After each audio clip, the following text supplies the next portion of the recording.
haven't used it. Oh, there it is! I was just going to tell you, I lost 20 pounds and then I went on vacation and found... Hello everyone. Folks, I'm not going to lie. When people started watching the debut episode of this show, they didn't think there was any way we'd make it to week 2. And then my next guest came on, at which point they were like, seriously, this show is I kid. Not only did she crush it, but she really was our first celebrity guest. And let's face it, you never forget your first, unless it was Bill Cosby. The superstar host of the Keeping It Real podcast, the unstoppable Jillian Micheals, returns to the scene of the crime. The crowd goes nuts. Hey, girl. Did you just compare me to Bill Cosby? No. I did not compare you.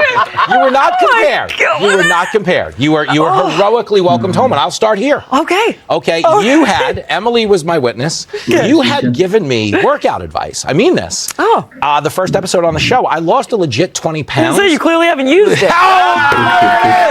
I was just going to tell you, I lost 20 pounds and then I went on vacation and found all of it. I found it was great, though.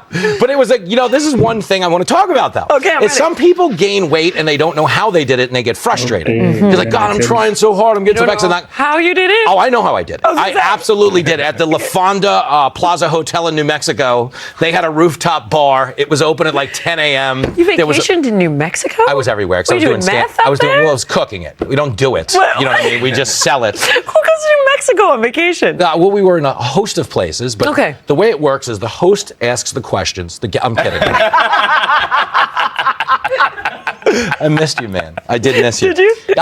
In a weird way, I did, because I told you this, okay? You're like a thinly veiled way of going to a dominatrix. Because every time I say something, hello to you, it's always like the greatest put down ever, and I enjoy that. Listen, okay, I'm going to try very hard to be lovely with you. No, I love you. Please don't.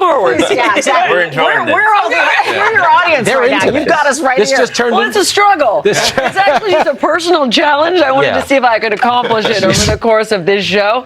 But I mean, if you tell me not to. We're here for They want the beatdown. They want the beatdown. All right. You have partnered with Bill Maher's Club Random to launch your podcast. Yes. And thank you, because no one had one. We were talking in the green room. We're like, if only someone launched a podcast. But I kid. I love the idea of this. I genuinely love Maher and appreciate his ability to entertain ideas from every which way. He's great at that. And I want to believe that your podcast is going to be in that vein too, right?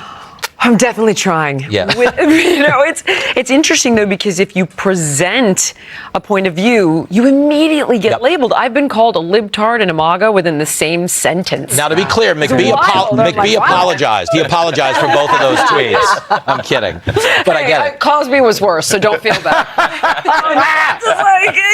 I'm definitely trying, and that's the entire point: is to be able to engage in difficult topics of conversation with empathy and tolerance. And yet still give people the information to make their own choices. Yes, but that's the thing people don't get, is having the conversation is actually cathartic.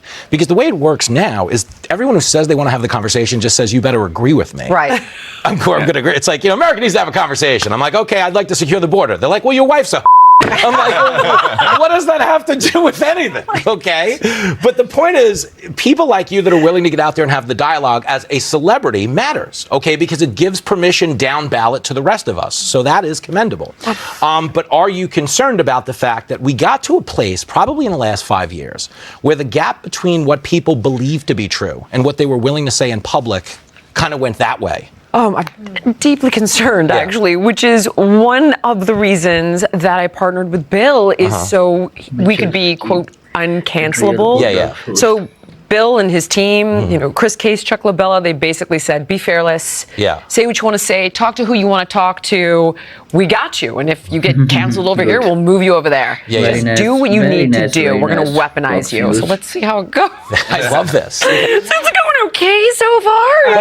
I'm still standing. I got a personal attack, but other than that. No, we're into this. It's fine. No, we love you. It's all right. I'll jump to your HR department, but that's okay. HR department. If they were paying attention to this show, it was God.